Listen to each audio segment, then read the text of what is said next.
This is a Life League production.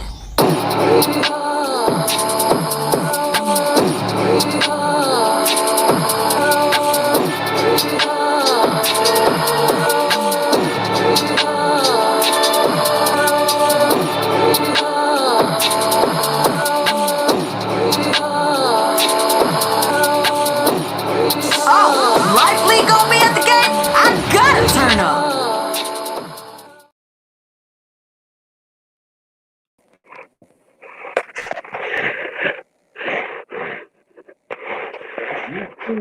Facebook, what's going on, man? We live with another episode of Life League TV, and we have for those of you who don't know, Life League is an organization that provides uplift education and also exposure to youth athletes, and we have another great show tonight with none other than my good friend, Coach PC Quarles from Greenwood, South Carolina. Coach, go ahead and let the people know who you are and what you do. What's up? I'm Coach Quarles from GASA football here at GASA Academy here in Greenwood. GASA stands for Greenwood Academic and Sports Academy. The academic part is the most important part. Football coach here for the last 3-4 years. Athletic director here. Basically giving kids first and second and third chances. Little girls cheer team. We got MAPS courses where we teach here at the academy, after school programs, summer camps, football camps, basketball camps, tournaments, games, whatever it takes to keep the kids off the street and keep them busy. That's what's up, man. And tonight we're talking about something that's near and dear to us both, as we both have travel ball organizations. And we're talking about the 5 things that parents need to look for when choosing a travel ball program. This is something that is always a work in progress for any travel ball organization. There's always things that have to be tweaked and upgraded and things like that. You know, I can speak as a director of my own travel ball organization. I know you can attest to this as well. You know, no organization is perfect, but as a parent, you want to make sure that you're putting your children in the best hands as possible. So we're going to give parents some things that they need to look for or some questions that they need to ask as it relates to travel ball organizations. For those of you who have children in these travel ball organizations, you can agree to this, that it costs a lot of money and it takes a lot of resources. It takes a lot of time as it relates to, you know, dues, concessions, gas, putting in your car, wear and tear on your vehicle, parking fees, admission fees. You got to buy shoes, pads, jerseys, all of these types of things, hotel fees for those who travel. So we want to make sure that you're getting the most bang out of your buck and that you are putting your kids in the best position possible as relates to travel ball organizations. So without further ado, we're going to go ahead and jump into the first thing that parents should look for as it relates to choosing a quality travel ball organization. Now, number one, and these are not necessarily in any particular order, but these are 5 crucial things that you need to look for when choosing a travel ball organization. Number one is the quality of coaches. Now, when I'm talking about quality of coaches, we're talking about, number one, do the coaches actually know what they're talking about? Now, I'm not saying that you had to have coached on, you know, a pro level or college level or even a high school level, but coaches should have a good understanding of the game, understanding strengths and weaknesses of players, and being able to put players in the best position for that team to be successful. Coach Quarles, what are some of the qualities that you look for when choosing coaches to be a part of GASA? For one, I look at how they carry themselves on the outside football. We can't have coaches out there in the streets, you know, doing this and this and that, trying to come back and coach and tell kids not to do it, and they out there doing it. Look at how they carry themselves on social media. If you got sponsors coming in giving you money, and you got coaches on social media posting in and everything, you know what I'm saying, that make an organization look bad. You look at if a coach got a job, Is he working? Is he able to, maintain a 9 to 5, or whatever the case may be? Because you don't want someone that's not responsible. Not responsible. Because it takes time to come to the field and get stuff done and get the water and get the bottles and all that. So you want somebody that's used to working, moving around, doing something. And then if they're working, if anything need to be done, some kids might need help with getting pants or something like that. If a coach working, making a little money, he can throw $5 to $10 in, and each coach can make it happen for that child or kids or whatever. They don't necessarily have to have a job, but that helps out with the organization. Coaches that's putting in a little work. They got to know how to how to coach. Like, the words you use toward the kids, that's a main thing. We got a lot of coaches that are rough on kids. I'm one of them. I had to learn the hard way how to clean my stuff up, because parents will let you know quick, fast, in a hurry. You can't be talking to their kids any kind of way. It's tough love, but at the same time, you can't be talking to kids any kind of way. So Right. Those are the type of things you look at. The knowledge of the game. Have they ever played football before? Right. Ever coached before? Do they have kids? Can they handle kids? Background checks, making sure there's no bad background, But sometimes your background don't really tell who you is today, but it give you a little insight of who that person may be. So those are the type of things we look at GASA or any other part of coaching that we deal with. That we look at, for coaching, picking up coaching. Yeah, no doubt, man. And I'll kind of piggyback off of what you said. Do these coaches coach for their own personal egos, or are they actually doing it for the kids? Because you and I both know there's a lot of coaches out there, man, and they're so caught up in themselves. Like, I want to look good around town, or I want to win this trophy, or I want to get this ring, or whatever the case may be. And it's not to say that you shouldn't want to win, but a lot of times I think we forget that we got kids involved, and they see and pattern themselves after we act, after the way that we act. So if we carry ourselves, in a negative manner, of course the kids are going to mirror that on and off the field.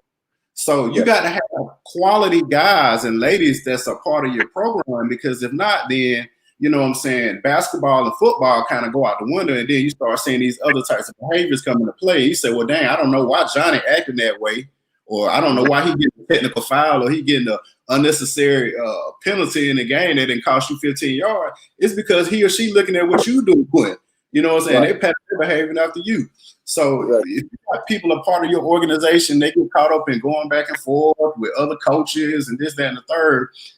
You kind of want to be cautious, because you don't want your kid, because like I said, kids pattern their behaviors not after what adults say, but after what adults do. They pattern your behavior. So if you out here, doing this, that, and the third in the street, and nobody's perfect. I'm not saying that they are, but if you're behaving yourself and carrying yourself a certain type of way, those kids are going to follow. So like I said, if you're putting all your money into an organization, you want to make sure that you got quality coaches that can put your children in the best position possible, not just athletically, but educationally, academically, and also personally as well. So what are the values of your program, right?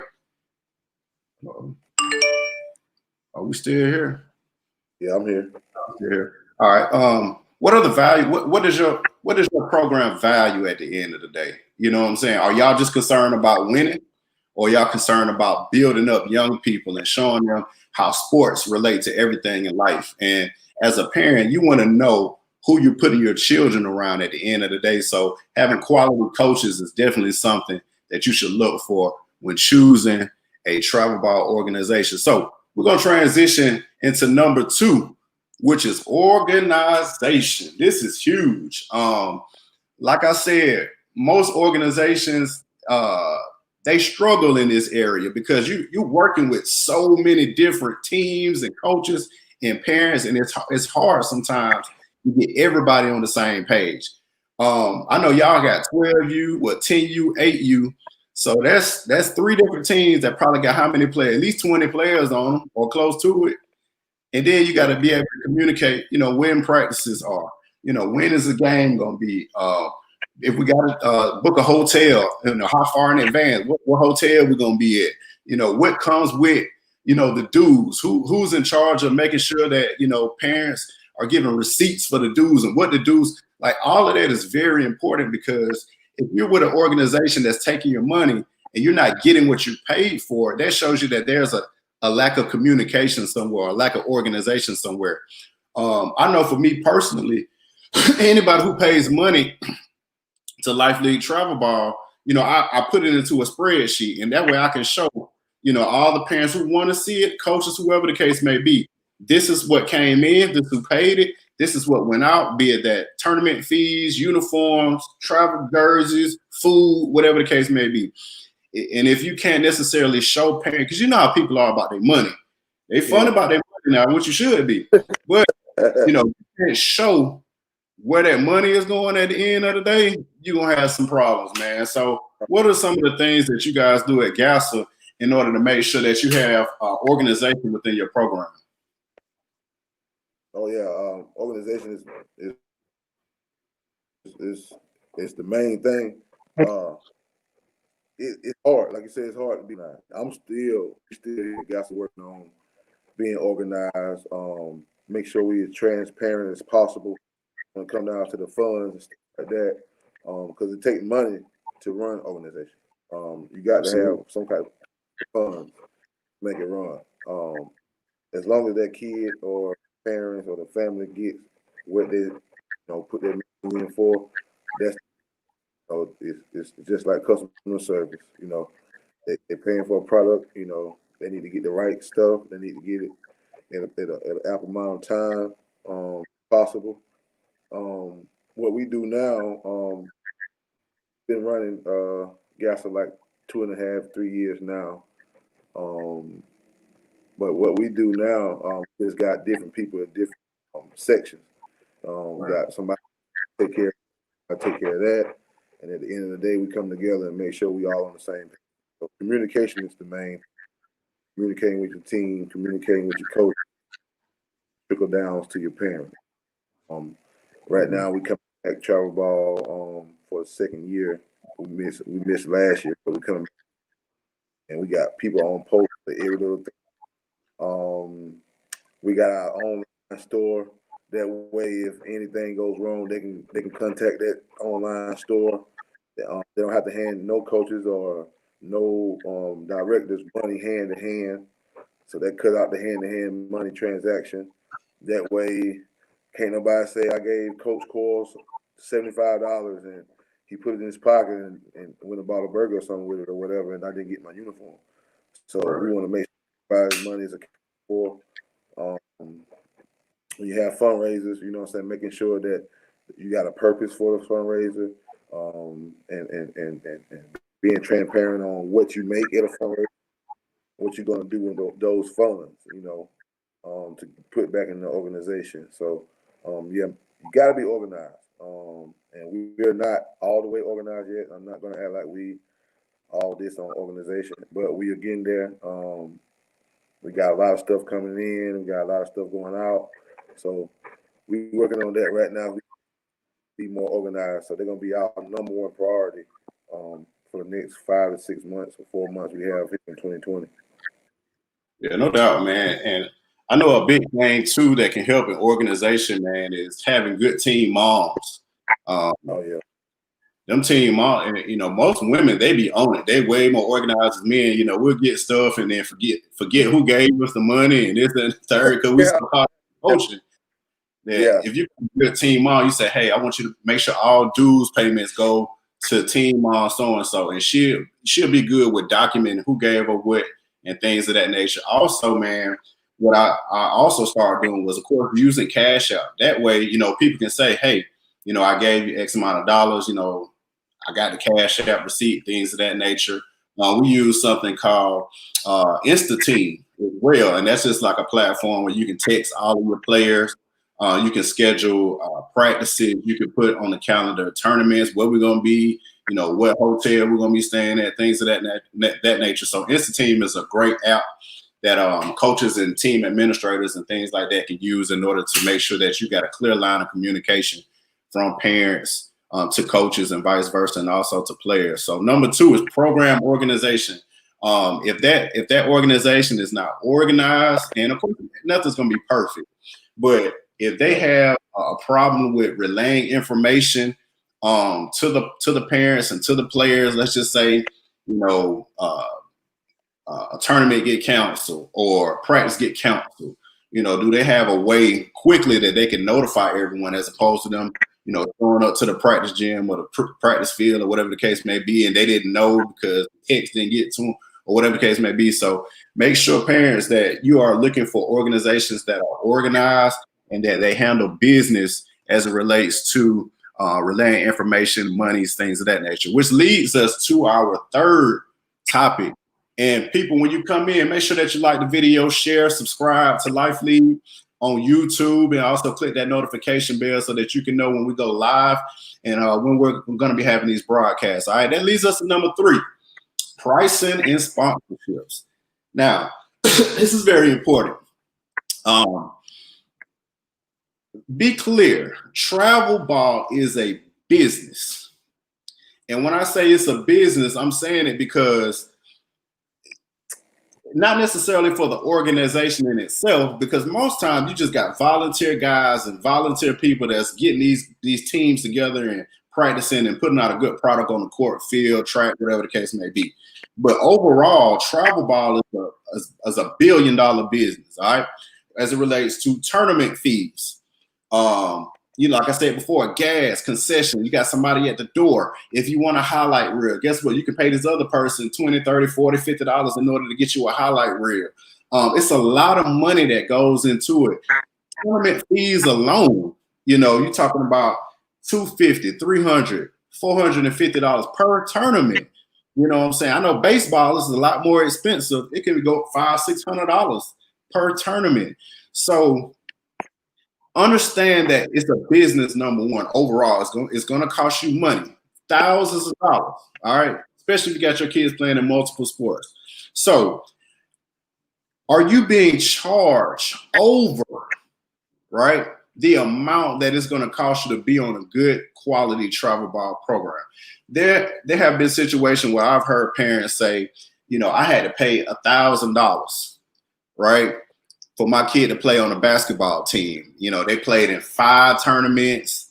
You know what I'm saying? I got a uniform and that was it. And, I still had to pay for this, and this. I'm like, in my head, I'm like, the numbers ain't really adding up. You only got a uniform and you played in 5 tournaments. And then you say your kid didn't touch the floor. I'm like, oh, got a problem. Yeah, you probably got swindled, right? And that's not to say that $1,000 might not necessarily cost, what I'm saying? They might not cost $1,000 for, for that organization in order to put a product on the floor. It might have, but if you're going to pay that much money, your child need to be playing. You know what I'm saying?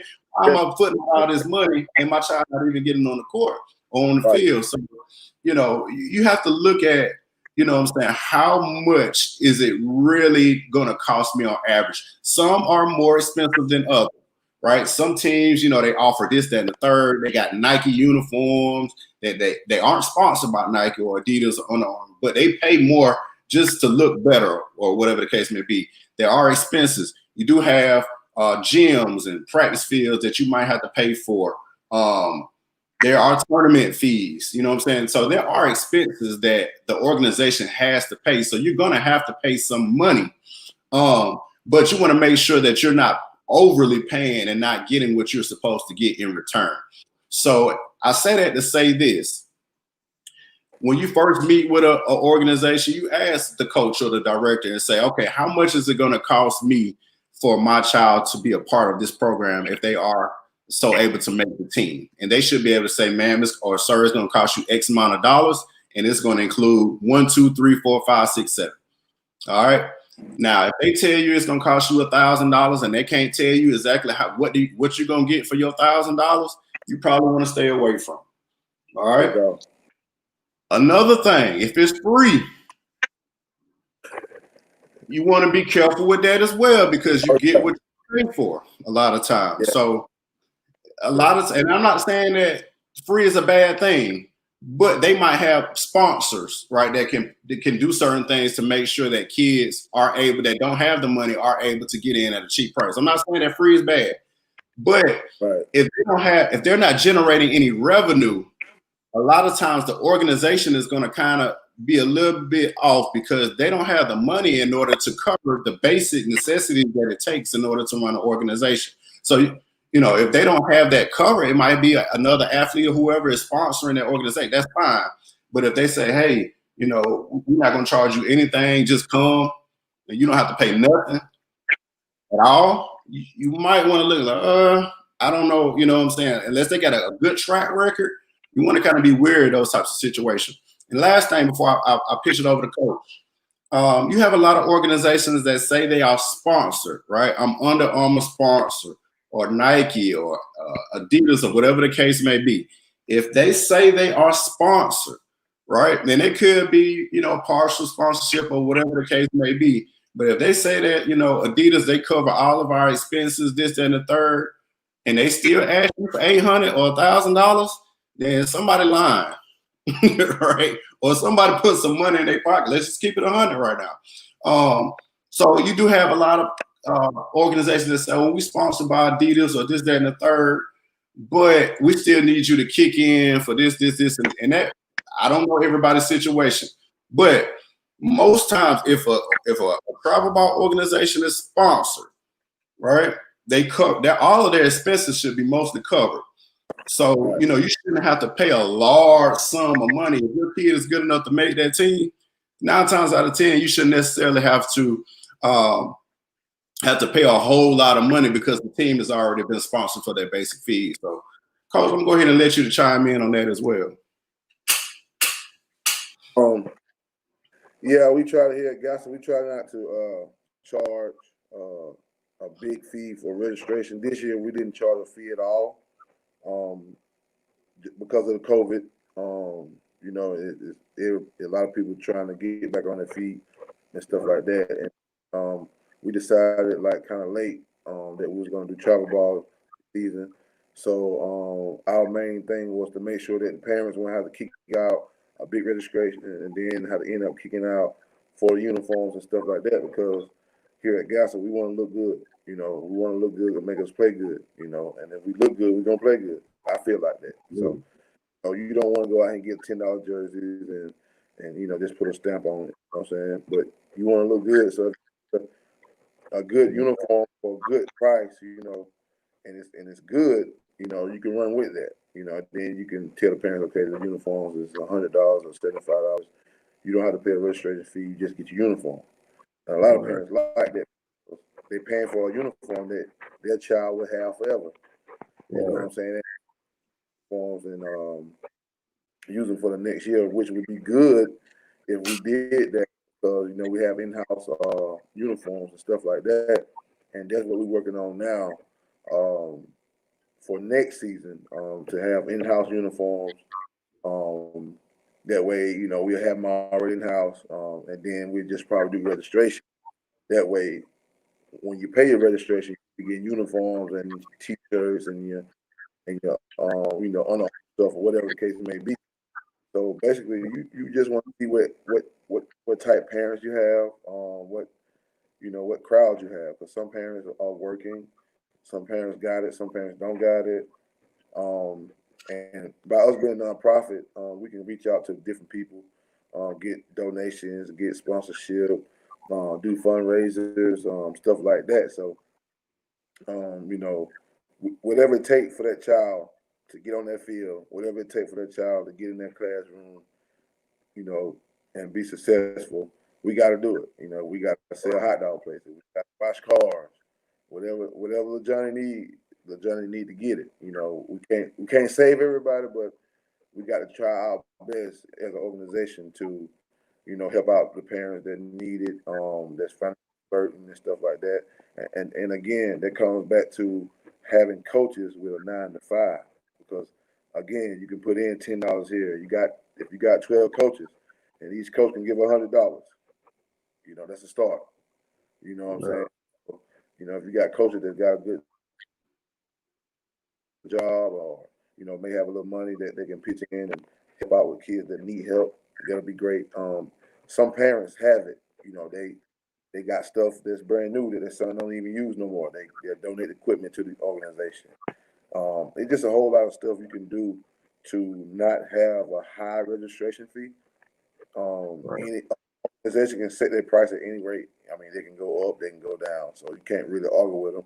But at the same time, like you said, you want to be able to look through the mirror and see, like, okay, is this about money or is it really about the kids? You know what I'm saying? And free, like you say, free is not always good, because if they're not putting anything into it, they're not going to really take it serious. But if they put $75 to $100 for their uniform, and the JoJo don't want to go to practice, they're gonna make them, because they spend $100. Make them go to practice. Oh yeah, make them go to practice. So you want to put some type of number on it, but you want to stay reasonable as possible. I know our first year, his kids couldn't pay. We got like scholarships for some of them through an organization that helps out with that.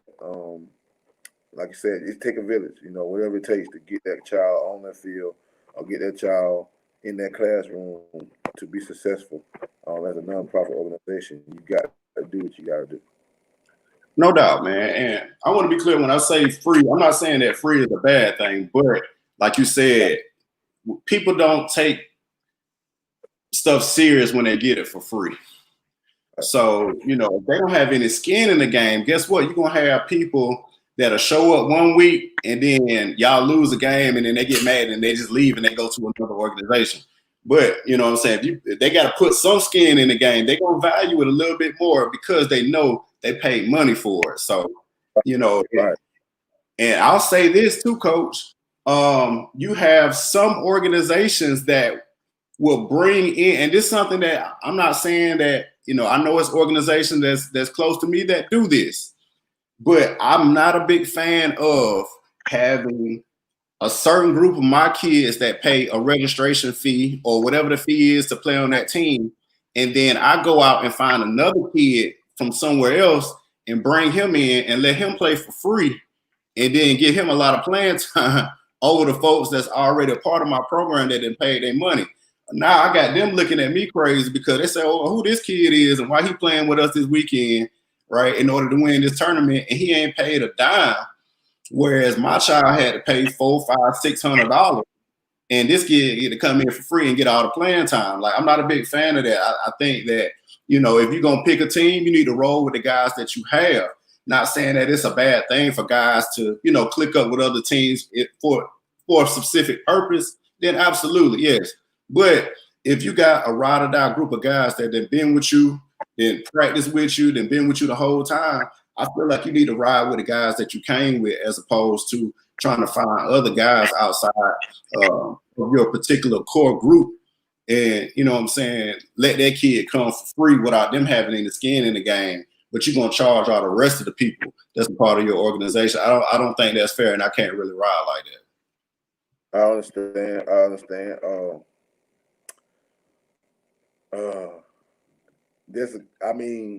That you're totally right. I mean, I can't go against that. I can't go. We did a lot, bro. It's like, damn, I ain't that means a lot. That means a lot. And the only way I can see that happening, I mean, it can't happen, but it can happen. I mean, because, okay, just say, little Johnny, parents is just totally out of it. I mean, in the club every weekend, I mean, drugs, whatever. Little Johnny ain't got no guidance from nobody. Right. But you got Tommy over here, got both parents. Dad is a lawyer and mama's a RN. Nice house and cars. And they got a little money. So, they pay the registration fee. But little Johnny ain't got nothing. So, I mean, he can't just come in and just take over everything. He can't. You got to find a way. And then again, those parents that pay, if you can communicate with those parents, like, look, this is the situation, but you don't want to put his business out there because everything you get is confidential. Right, But right. if you let these parents know, like, look, this is the situation. I gotta do this. I need to figure out a way to get little Johnny in. I gotta figure out a way to get little Johnny funds paid. You know, we don't want little Johnny getting in here and taking over the game. But little Johnny's good though. Mind you, little Johnny's good. Little Johnny's that guy. Even the parents that paid the money, they want little Johnny on their team because they know how little Johnny play. Right. They know I'm good with that. No, I'm good with having a kid that necessarily can't afford to be on the team. Right. We'll make a way. You know what I'm saying? Other people are pitch in, the coach got to pitch in for that kid to be on the team. I'm cool with that. What I have a problem with is you done had this team for 3-4 months, right? And then you see Lil John over there, he real good, and you like, dang, I want him for this tournament. This tournament. And then you can pick him up off the street and say, hey, he gonna be with us this Johnny. He gonna play with us this weekend. Now he ain't paid no money. You done gave him a jersey, and then he might hoop. He might be a baller or whatever, but you got kids that been riding with you that didn't pay their dues and everything, and they didn't practice. Johnny ain't practiced or nothing. He just picked up on the street. You see what I'm saying? I can't rock like that. Yeah, you're right. You got to rock with the people that been rocking with you. Right. Somebody said all tournaments canceled due to COVID. No, man. People playing. I'm personally not playing. That's just my personal choice. Basketball is different. You got people that's indoors. Most people don't practice social distance. I seen a football game. Yes, Friday night. Well, I'm talking people stacked on top of each other in the stand. Ain't nobody wearing no mask. And as a director myself, I can't put my people, in that situation to where they could get sick. But yeah, I mean, it's people playing, man. It ain't really stopped. It stopped for about a month or so, but after that, things kind of crumped back up. Also, my man Sean Shannon with Kona Ice, they're one of our sponsors. We actually put that logo on our uniform. Sean said he would pay the first entry fee for first tournament. We appreciate that, Sean, man. We appreciate everything that you do for Life League. Miss Candace is in the room as well. What's going on, Candace? But yeah, man, pricing and sponsorships is huge as it relates to travel ball organizations. And I'm just saying, I want parents to make sure that they get, what they pay for at the end of the day. Because people will take advantage of you if you don't know what questions to ask and things of that nature. So I'm not saying that, $1,000 is too much. It might be cheap based upon what you're going to get for it. You might be going to tournaments out of town or, more expensive tournaments, and that's fine.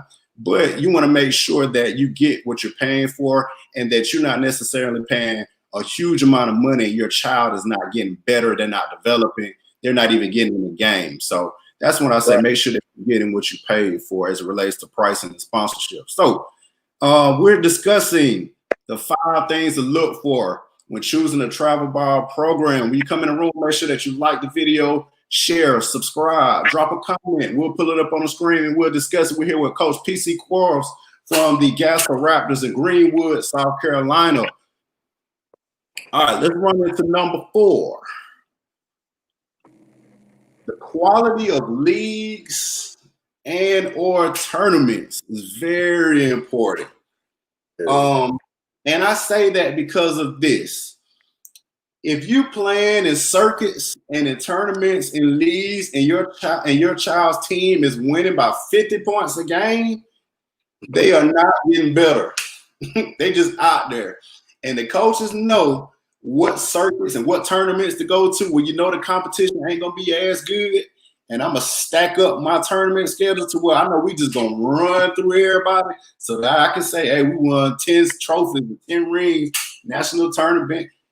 That child isn't getting better. That team ain't getting better. I done been in tournaments where I was like, this is our second year, coach. So, of course, we don't have a big name behind us as it relates to travel ball organization. A lot of our guys, especially our younger guys, this might be their first or second year playing. So I know I'm not going to take them to a top tournament so they can get destroyed, right? I know what I'm dealing with. So, but on the opposite side of that is, okay, you got a whole roster full of studs, and you're going to play in a tournament where the teams are probably starter teams That team not getting better, man. They need to be playing against the similar caliber type teams in order for them to get the competition that they need in order for them to progress and develop as players. So tournaments and quality of league is very important. You want to make sure that your team is number one being challenged, but at the same time you want to make sure that they're getting something out of it to where they're not just running teams out the gym or off the football field, so that you can say, you know, we won this weekend by 50 points. So you want to make sure that those coaches and those directors are putting them in tournaments. And it's not to say that you can't go into a tournament that you know it's going to be some stiff competition if you know your team isn't as good, because they need to experience that as well, just so they can see what high level, you know, basketball, football, baseball, track is. But if you know you have a top tier type of team, you don't want to just throw them in a lower level tournament just so you can say that you won a tournament. What you got to say about that, Coach? Yeah. I mean, you want to get into some tournaments to build your confidence, you know. Maybe the first one, you know what I'm saying, you're trying to get in, get your little practice. So it might not be as strong as other ones.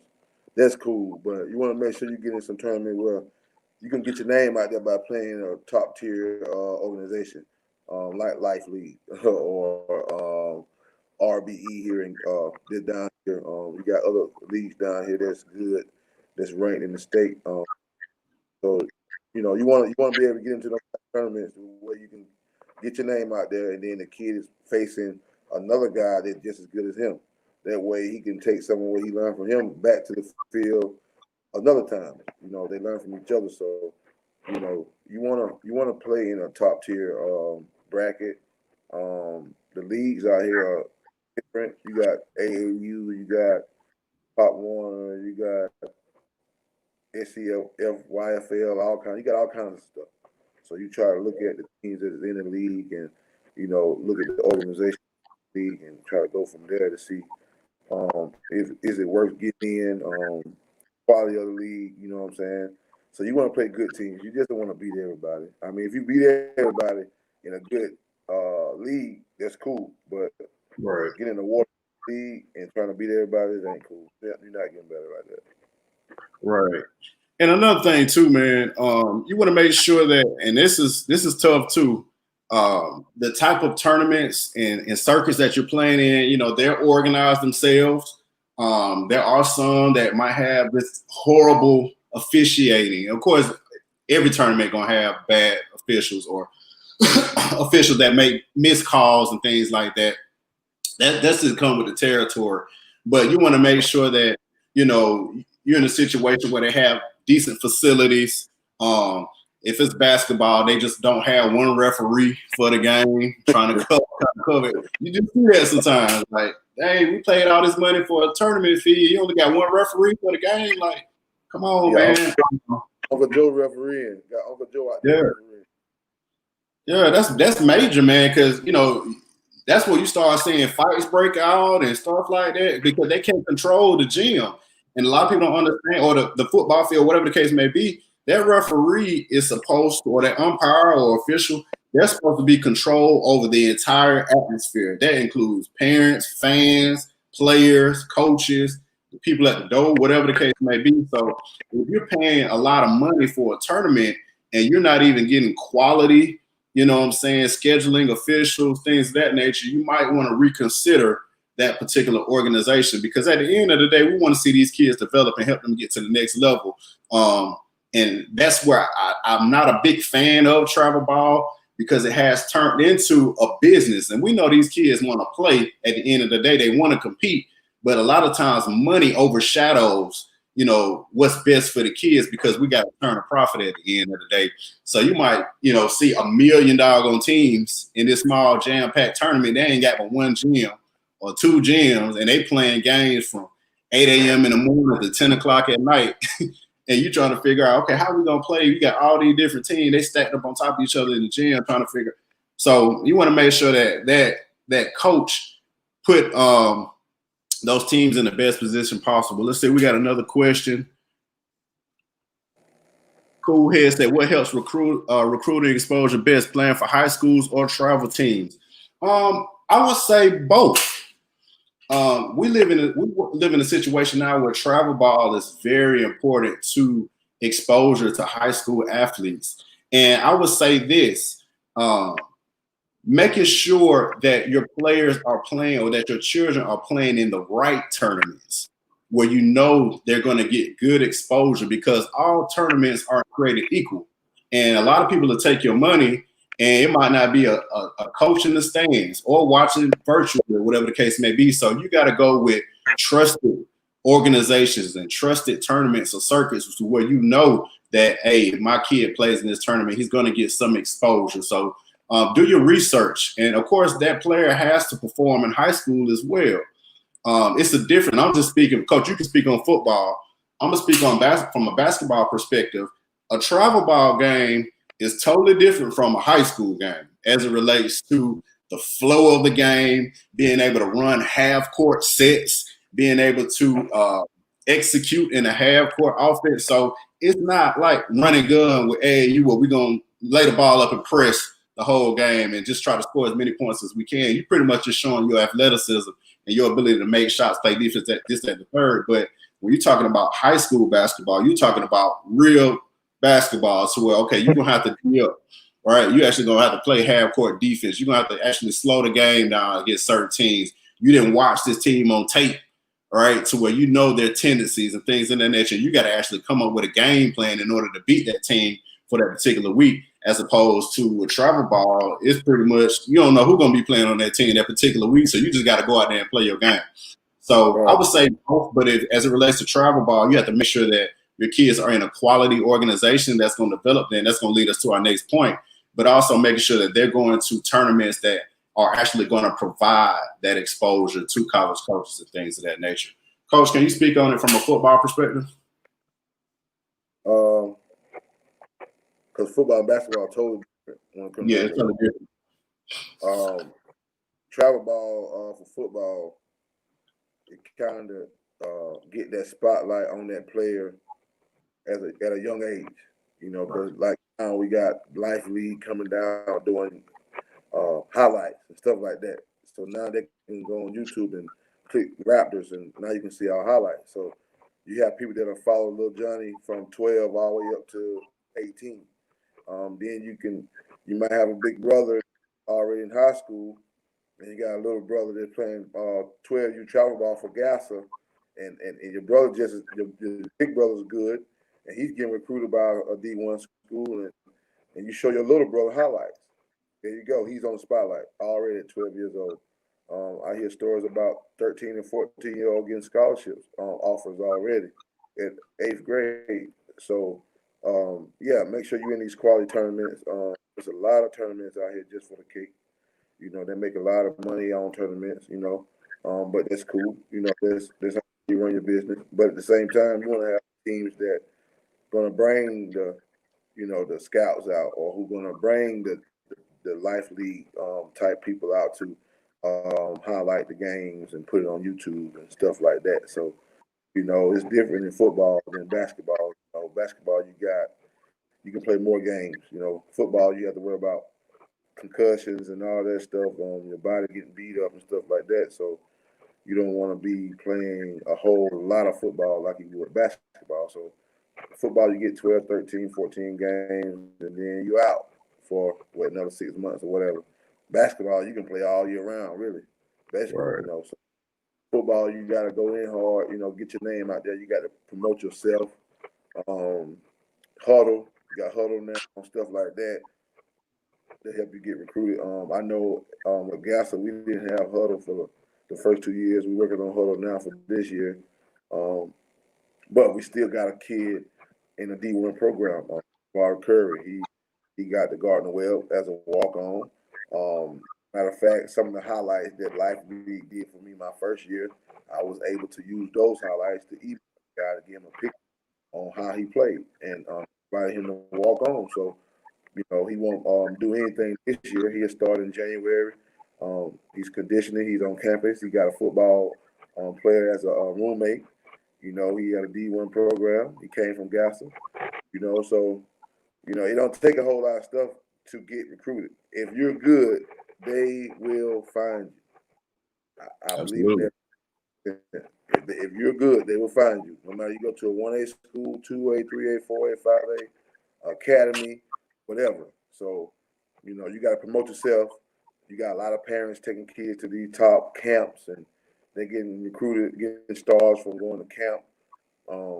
There's different types of things in football that you can do to get recruited, and it's like basketball. But you got to make sure you promote yourself in both sports. No doubt, man. Good stuff. So that leads us to our last and final point. We're talking about the 5 things that parents need to look for as it relates to choosing a travel ball program. Make sure that you come in, like the video, share, subscribe, hit the notification bell, follow us on Twitter and on Instagram at The Life League. We're here with Coach PC Quarles of the GASA Raptors out of Greenwood, South Carolina. Our fifth and final point is player development. Of course, I'm speaking from a basketball perspective. We got Coach Quarles here speaking from a football perspective. But player development is extremely important as relates to travel ball organizations, man. As I said earlier, you have a lot of programs that are more so focused on winning and running gun and let's score as many points as we can and look swaggy on Instagram and on YouTube, and we beat this person by this. But the kids don't know how to play a lick. And when it's time for them to go to that next level, they don't know nothing. They don't know how to play half court, man-to-man defense, or whatever the case may be. Or a point guard don't know how to slow the game down or run a tempo or whatever the case may be. So they're not learning anything in some of these programs, and that's what differentiates a quality travel ball program from just a travel ball program where we're going to just try to go out there and win games. So if that organization isn't showing your child how to play and what it's going to take for you to actually get to that next level, because the majority of the kids that we deal with, we know their ultimate goal is to play sports at the next level, which is to get a scholarship, right? And of course, some have aspirations to play further than that. But if as a coach, I'm not teaching you what it's going to take in order for you to get to the next level and stay at the next level, because we know these scholarships are only good for a year. And if you don't produce, guess what? You're going to get sent back home, or they're going to say, okay, you can stay, but you have to pay your own way. So if you're dealing with an organization, parents, you need to say, hey, okay, what are you teaching these kids? Are you teaching them the fundamentals? You know, do they know how to make a left-hand layup, a right-hand layup? Do they understand man-to-man concepts? Do they understand, spacing and help side defense, things of that nature? I'm going to say this before I pass it to Coach.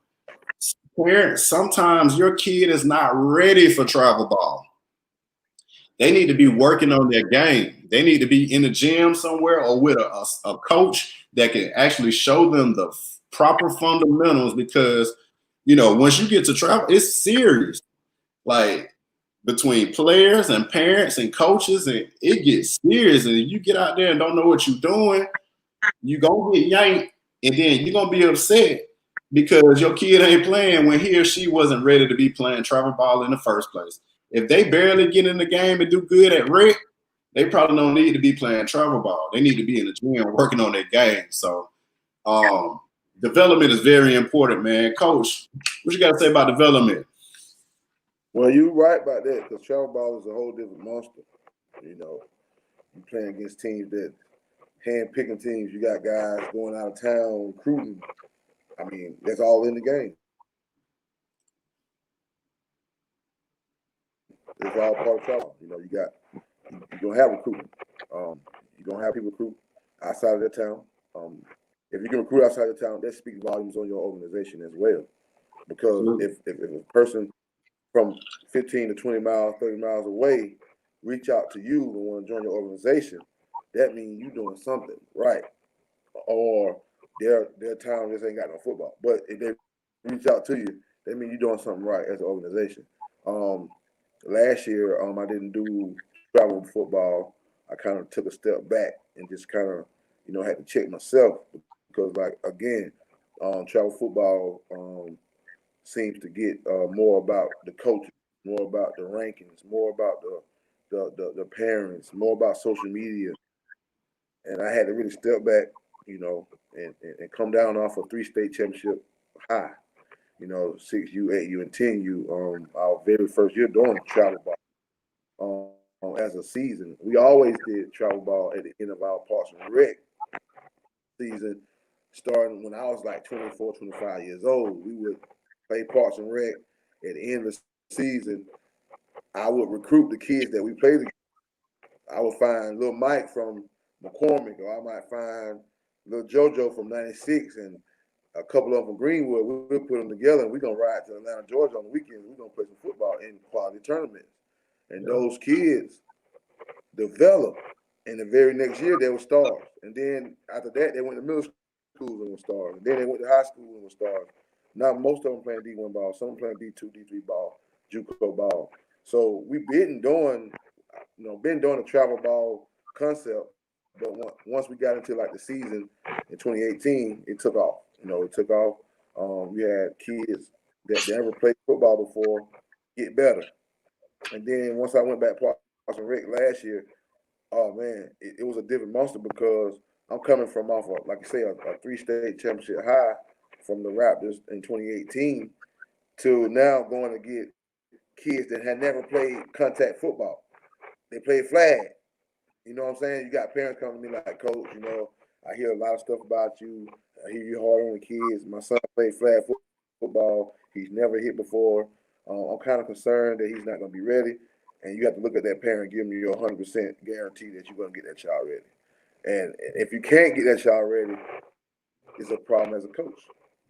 Because you got to be ready to prepare anybody that steps up to the plate. I don't care if they ever played before, if they played 20 years, I don't care. You got to be able to find some type of quality in a kid, to make them better. You know what I'm saying? And last year, like I said, I had like a team. I did 8U for the Rec, and then I had a lot of players that never played.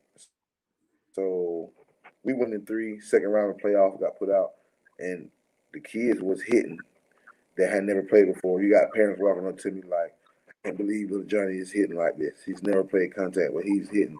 We're gonna follow you to Parks and Rec. We're gonna stay on your team until he's going to middle school. You know what I'm saying? And we have a varsity team too, so you never know. They might end up playing varsity for GASA. You know what I'm saying? Because they know they're getting quality work. You know what I'm saying? The coaches that I have under me or with me or whatever the case may be, they know just as much as I know. Or, they might come up with something. I'm like, that's never going to work. And they look at me like, okay, you're right. You've been doing it a long time. I'm like, and then we break it down, like the reason why that won't work. Because you can learn, even if you have done it in a long time, you still can learn from people that never done it because they look on the outside looking. So player development should be number one in the book. And like I said, we didn't go in no order, but that's the number one thing GASA is targeting. Player development. That's on the field and off the field. We do not tolerate bad grades. We don't tolerate disrespecting parents and stuff like that. I teach grades in school every day. So that's a part of development. I mean, he can be good on the field, but if he's not developing in the class, we're still losing. We can be losing. We could be winning in the game, and he's not doing good in school or doing bad at home. Still losing. You know what I'm saying? But we can be losing on the field, and little Johnny's doing good at home, and he's doing good in school. I'll take that. I'll take that. At the end of the day, football is a privilege. You don't have to play football. You don't have to play sports.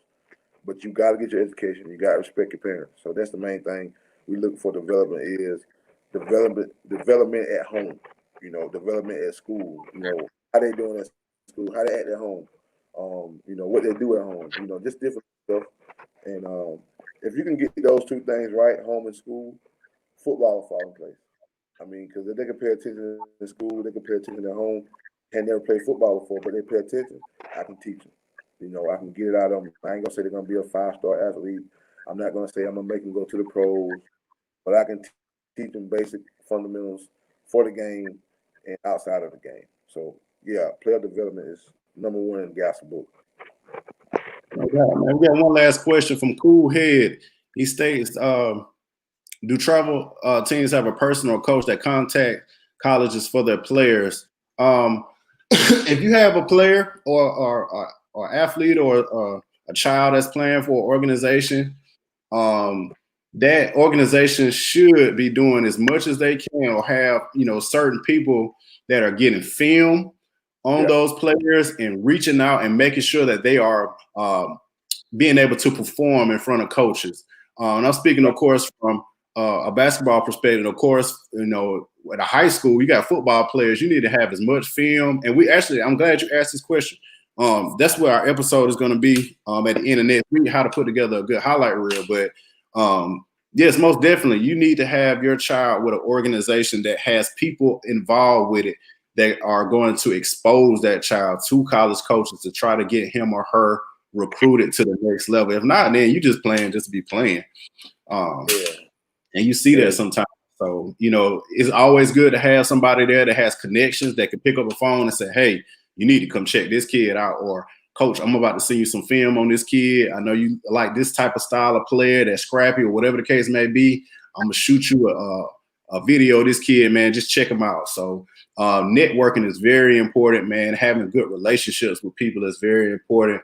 And if your travel ball organization doesn't have anybody that they can, do that for them, then, you wasting your time, man, if you're not really getting the exposure that you're looking for, especially once it comes to your high school students. Anything below that is really development, development. You're trying to get that kid better, not just athletically, but as a young, student athlete. You want to make sure, like Coach said, man, they're doing what they're supposed to do in the classroom. They're respectful, and you're putting them in a position to where they can be successful, not just in athletics, but in everything in life. So once you hit that high school level, everything it's money time. Now you got to take advantage of every tournament, every game, getting good film, making sure that you're putting those kids in the best position possible. So that's a great question to ask. Do you have someone on your staff, or does your program have connections to people in places that can help my child to get a scholarship at the end of the day? All right, y'all. This is the 5 things to look for when choosing a travel ball program. We're here with Coach PC Quarles of the GASA Raptors out of Greenwood, South Carolina. Man, we're going to do a quick recap of everything that we've discussed tonight. Number 1 was the quality of coaches. Number 2, program organization, making sure that the organization has clear lines of communication with parents and also players and also other coaches. Number 3, making sure that you get all of the bang for your buck as it relates to pricing and sponsorships and things of that nature. Like we said, just make sure that you get what you pay for and that you're not overpaying for something and you're not getting the quality of what you're paying for. All right. Number 4, the quality of leagues and tournaments. You want to make sure that your child and that organization is playing in tournaments and counts that are going to challenge them, and that they're going to get some good competitive play out of it. Number 5, which probably should be number 1, is player development. Making sure that that organization is preparing your child with the fundamentals that they need in order to be solid student athletes. If they're more concerned about winning than they are about that child's grades, that child's character, you're probably in the wrong travel ball organization, man, because your child not getting nothing out of it other than, maybe a trophy. That's it. But they didn't learn anything as it relates to how to play the game or, how to be a good athlete. So, or student athlete, I should say. So those are the 5 things that parents need to look for when choosing the travel ball program. Man, I hope we provided some good information to everyone tonight. Coach, man, I appreciate you again for coming, jumping on with me, man. Hopefully I can come over to Greenwood and check you guys out in a couple of weeks and bring back, them highlights to GASA. Yeah, man. Yeah. Looking forward to it. No doubt, man. Coach, man, tell the people where they can find. I know you have a Facebook page for GASA, man. The people want to check out your organization. Where can they go? Yeah, once again, I'm Coach PC Quarles from the GASA Raptors here in Greenwood, South Carolina. I'm from McCormick, South Carolina. Played ball there for 4 years. Went to Allen University in Columbia. Played with HBCU there. You can find me on Facebook, PC Quarles, or you can find me on GASA Raptors page where you can click on it and we'll add you on there to keep up with our organization. Like we got 4 teams right now: 8U, 10U, 12U, and a varsity team. Our varsity team is mainly kids giving them a second chance. Some of them got kicked out of school. Some of them just go to home school. Some of them go to public school but don't play for their public school. They do not play for their public school because any reason may be. They can come play for GASA. And you can reach me on social media. My email is coachpcq@icloud.com. That's about it. I'm out here. So salute to y'all. Thank y'all for watching. No doubt, man. I appreciate you again, Coach. Make sure that you guys like, share, comment, and subscribe.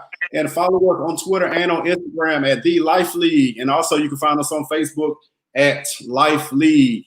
Make sure y'all check us out next week. Matter of fact, tomorrow night we'll be back with Cam Perkins of Warner Robins High School, freshman point guard. You see him probably on a lot of our Life League videos. He's going to be with me tomorrow night discussing the 5 skills that all great point guards must possess.